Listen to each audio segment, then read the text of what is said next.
जी नमस्कार दोस्तों, मैं एडवोकेट विजय कुमार राय आपका अपने यूट्यूब चैनल के माध्यम से हार्दिक स्वागत अभिनंदन करता हूं। आज का जो विषय आपके समक्ष मेरा है बड़ा ही इम्पोर्टेंट है। वह यह है कि पत्नियों की क्रूरता से परेशान पतियों के पक्ष में माननीय हाई कोर्ट का आया एक अहम फैसला। माननीय हाई कोर्ट ने कहा कि पुरुषों को भी महिलाओं की तरह क्रूरता और हिंसा से समान सुरक्षा का अधिकार प्राप्त है। तो जी हाँ दोस्तों, दिल्ली हाई कोर्ट ने एक अहम फैसले में कहा कि जिस तरह महिलाओं को क्रूरता और हिंसा से सुरक्षा की आवश्यकता होती है, उसी तरह पुरुषों को भी कानून के तहत समान सुरक्षा का अधिकार प्राप्त होता है।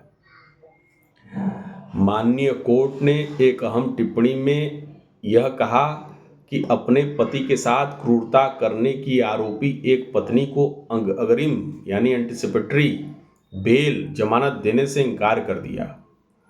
पत्नी ने जो व्यवस्था या कार्य किया उसमें माननीय कोर्ट ने स्पष्ट कहा कि पत्नी ने पति पर मिर्च पाउडर डाला हुआ था और साथ ही साथ उबलता पानी भी डाला, जिससे वह जल गया था। उसने महिला होने का आधार पर मामले में नरम रुख अपनाने की मांग की थी, यानी पत्नी ने। तो माननीय कोर्ट ने यही कहते हुए यह कहा कि लैंगिक सशक्तिकरण और महिला की सुरक्षा दूसरे पक्ष को निष्पक्षता को दरकिनार कर हासिल नहीं किया जा सकता।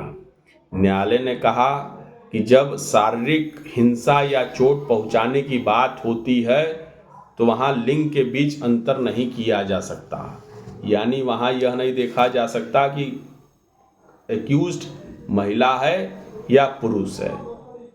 तो इस मामले में न्यायालय ने यह भी कहा कि यह मामला व्यापक सामाजिक चुनौती को भी उजागर करता है। अपनी पत्नियों के हाथों हिंसा के शिकार होने वाले पुरुषों को अक्सर अलग किस्म की कठिनाइयों का सामना करना पड़ता है, जिसमें सामाजिक अविश्वास और पीड़ित के रूप में देखे जाने से जुड़ा कलंक भी शामिल होता है। तो जी हाँ दोस्तों, आप यह जान लीजिए कि माननीय दिल्ली हाई कोर्ट ने जो बातें कही बड़ी स्पष्ट तरीके से कही और बहुत ही अच्छी बात कही। इसमें आप यह जान लीजिए कि आप पति हैं, आपकी पत्नी आपको टार्चर कर रही है, आपकी पत्नी आपके साथ जो है क्रूएल्टी कर रही है, वो शारीरिक हो मानसिक हो तमाम व्यवस्थाओं में हो।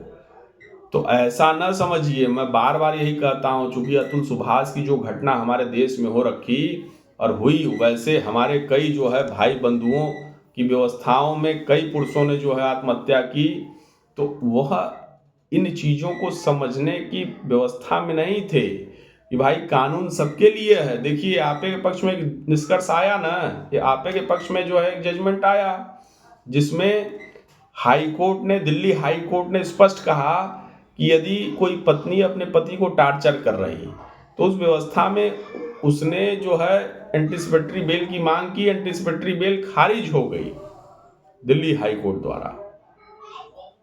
तो मेरा यही कहना है आप लोगों से कि वह गलत रास्ता का प्रयोग मत करिए, गलत व्यवस्थाओं के तहत न जाइए। चूंकि आपके पास कानून है, आपके पास व्यवस्थाएं हैं, उन व्यवस्थाओं का प्रयोग करिए और उन्हीं व्यवस्थाओं के तहत जो है निष्कर्ष निकलना है।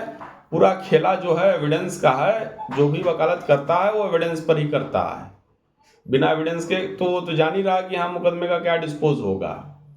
तो मेरा यही कहना आप लोगों से है कि साहब आप जो है एक व्यवस्थित तरीके से चीज़ों को बढ़ा के चलिए, एक व्यवस्थित तरीके से चीज़ों को लेके चलिए, अन्यथा जो है आप परेशान होंगे और परेशानी की व्यवस्था में कहीं ना कहीं जो है गलत कदम उठाएंगे। आपको ये चीज़ें नहीं करनी। जब आपके पास पूरा रेमेडी है, जब आपके पास पूरा सर्कल है, आपके पास पूरा स्टेज है, ठीक है आपकी पत्नी ने इस तरीके से चीज़ें की, मानता हूं कि जो है कोर्ट व्यवस्था कानून के तहत जो है पत्नियों की ज़्यादा सुनवाई होती है, लेकिन आपकी भी सुनवाई होगी। तो ऐसी व्यवस्थाओं में आपको अपने एविडेंस पर निर्भर करना है। देखिए दिल्ली हाई कोर्ट ने स्पष्ट कर दिया ना आप ही केस की व्यवस्थाओं में, और इस जजमेंट की कॉपी भी मैं अपने डिस्क्रिप्शन में दूंगा।